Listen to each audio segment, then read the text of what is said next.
उत्तर। नमस्कार, मैं ज्योतिषाचार्य संजीव आज आपको लेकर के आए हैं पुष्कर। ये स्थान राजस्थान में पड़ता है। कहा जाता है कि नारायण ने जब ब्रह्मा जी को सृष्टि करने का आदेश दिया तो ब्रह्मा जी ने अपने तपोबल से ध्यान किया कि हम कहाँ पर बैठ करके किस व्यवस्था के द्वारा सृष्टि की रचना करें। तो ब्रह्मा जी ने अपने कमल पुष्प को पूरे ब्रह्मांड के लिए छोड़ा। तो कार्य करके 52 घाट हैं सरोवर के चारों ओर। जिस घाट पर हम खड़े हुए हैं इस घाट को कल्याण घाट के नाम से जाना जाता है। यहाँ भी तीर्थ श्राद्ध आदि होता है। हम यहाँ के जो मुख्य पुरोहित हैं अभी हम उनसे मिलकर के आगे की जानकारी देने का प्रयास करेंगे। ये सामने यहाँ बरगद का वृक्ष है, उसके नीचे कोई महात्मा जी अपनी तपस्या में बने रहते हैं। यहाँ के जो इस घाट के जो तीर्थ पुरोहित हैं हम उनसे मिलते हैं। महाराज जी, क्या शुभ नाम है आपका? जय पुष्कर राज की सुनील पंडित पारासर मेरा नाम है और प्रणाम चिकारा के नाम से प्रसिद्ध हूँ। अच्छा जी, यानी आपका गोत्र पारासर है। हाँ, वेद व्यास जी की संतान है जिन्होंने ब्रह्मा जी को यज्ञ कराया था जी। भगवान रामचंद्र जी को पिंडा भरवाया था जी। उन्हीं के वंशज से हम हैं। तो महाराज जी, ये जो सामने पुष्कर झील, इसको झील बोलते हैं या सरोवर बोलते हैं? ये सरोवर नाम है, झील नहीं है। पुष्कर सरोवर। जैसे हिंदुस्तान में 5 जगह सरोवर है, पंपा सरोवर, बिंदु सरोवर, मान सरोवर, नारायण सरोवर, उसी प्रकार ये ब्रह्मा जी का बनाया ब्रह्म सरोवर है। जी। ये ब्रह्म सरोवर राजस्थान में है, पंपा सरोवर एमपी किष्किंधा में है जी, नारायण सरोवर कच्छ भुज में है जी महाराज। मान सरोवर चीन बॉर्डर पे है जी। नारायण सरोवर सिद्धपुर गुजरात में है। ये हिंदुस्तान के 5 सरोवर है। 5 सरोवरों में ये मुख्य सरोवर है। अच्छा महाराज जी, ये कैसे बना, कुछ इसके बारे में हमें जानकारी दीजिए।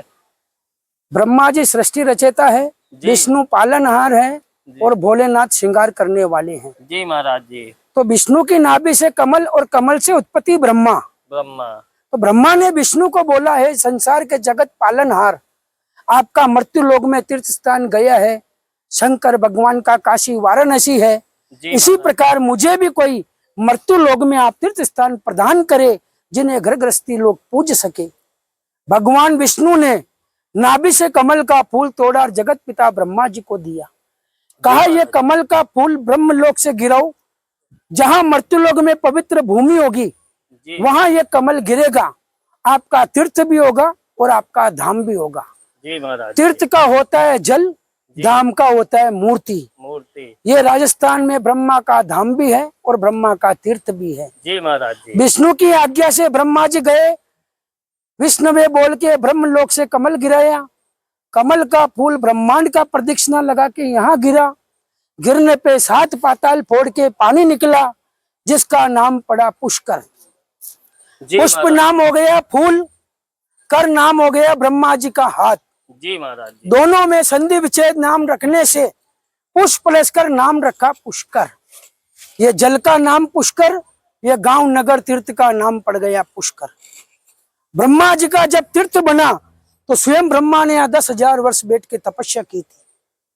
तपस्या करने के बाद में भगवान ब्रह्मा जी का यज्ञ का मुहूर्त निकला। कार्तिक सुदी देव उठनी एकादशी से पूर्णमासी तक। उस समय जगत पिता ब्रह्मा और ब्रह्मा का पत्नी गायत्री माता ने सह जोड़े बैठ के सरोवर को पूजा, इसलिए ब्रह्मा जी का तीर्थ पूजनीय हुआ। यहाँ पूरे वर्ल्ड में ब्रह्मा जी का मंदिर एक ही है, लेकिन मंदिर एक होते हुए भी यहाँ ब्रह्मा जी अपूजनीय है, क्योंकि ब्रह्मा जी को श्राप है। ब्रह्मा जी के 2 पत्नी हैं। पहला पत्नी सावित्री जो रत्नागिरी पर्वत पे रूठ के चली गई, दूसरी पत्नी गायत्री माता जो ब्रह्मा जी ने आपको रोकेंगे। ये जो सामने दिखाई दे रहा है मंदिर, यही सावित्री मंदिर है? नहीं, अच्छा, ये पाप मोक्षनी माँ है। ये पाप मोक्षनी, ये जो सामने मंदिर दिखाई दे रहा है ये पाप मोक्षनी माँ है।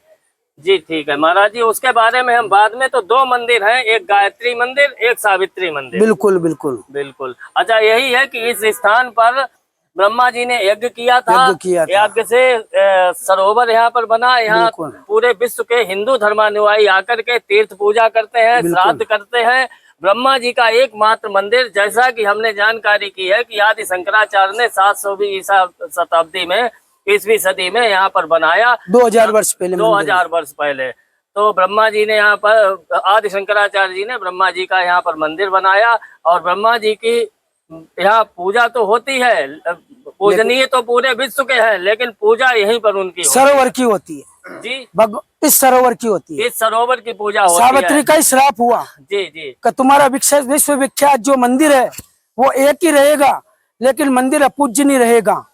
पूज्य जो रहेगा ये ब्रह्म दरबार रहेगा। यहाँ इस सरोवर के बारे में लिखा हुआ है कि विशेषे पुष्करे स्नात्वा जपेन माँ वेद मातरम, यानी कि इस पुष्कर तीर्थ में स्नान करके वेद माता गायत्री का जप करना चाहिए, और उसके बाद अष्टाक्षरा स्थिताम चाहम जगत व्याप्तम चराचरम, यानी जो वेद माता गायत्री है वो अष्टभुजा रूप में, अष्टभु वैकुंठ इसी का नाम है। अष्टम वैकुंठ के रूप में यहाँ पर सदैव विराजमान रहती हैं। तो विशेष करके जो भी ब्राह्मण गायत्री की उपासना करते हैं उनको यहाँ स्नान करके का जप करना चाहिए, जिससे कि उनको मुक्ति की प्राप्ति हो। ऐसा हमारे पद्म पुराण में लिखा है। महाभारत में भी इस तीर्थ स्थान के बारे में दिया हुआ है कि पुष्कर तीर्थ स्नान कामिनानपि पापानि दूरम यान्ति। महाभारत में ऐसा लिखा है कि यदि कोई शरीर से अस्वस्थ है और मन से भी यदि उसने इस तीर्थ सरोवर में स्नान कर लिया तो वो सभी पापों से मुक्त हो जाता है। ऐसा इस पुष्कर तीर्थ के बारे में लिखा हुआ है, पुष्कर सरोवर के बारे में लिखा हुआ है। तो हम अपने सभी दर्शकों से निवेदन करेंगे कि ये ब्रह्मा जी का बहुत ही पूरे विश्व में, पूरे भारत में यही एकमात्र दिव्य स्थान है। ब्रह्मा जी की तपोभूमि है और यहीं से गायत्री और सावित्री का प्राकट्य हुआ है। ब्रह्मा जी का मंदिर एकमात्र पूरे भारत में यहीं पर है। तो यहाँ पर आकर के हमारे जैसा कि तीर्थ पुरोहित जानकारी दे रहे हैं, यहाँ पर आकर के अपने पूर्वजों का श्राद्ध करना चाहिए, तर्पण आदि करना चाहिए, क्योंकि भगवान राम ने भी अपने पूर्वजों का, अपने पिता का श्राद्ध यहाँ पर किया था, बालू मिट्टी का पिंड बनाकर। हाँ, ऐसी हमारी ये तीर्थ पुरोहित जी जानकारी दे रहे हैं। यहाँ आकर के तीर्थ पुरोहितों को दान दक्षिणा आदि देकर के संतुष्ट करना चाहिए, क्योंकि इससे ही हमारी सनातन धर्म की, हमारे हिंदू धर्म की मर्यादाएं सुरक्षित और भविष्य के लिए वो एक धरोहर के रूप में बनी रहेंगी। आगे अभी हम आपको ब्रह्मा जी का मंदिर और भी चीजें यहाँ के बारे में दिखाएंगे, तो हमारे साथ इस वीडियो में बने रहिए।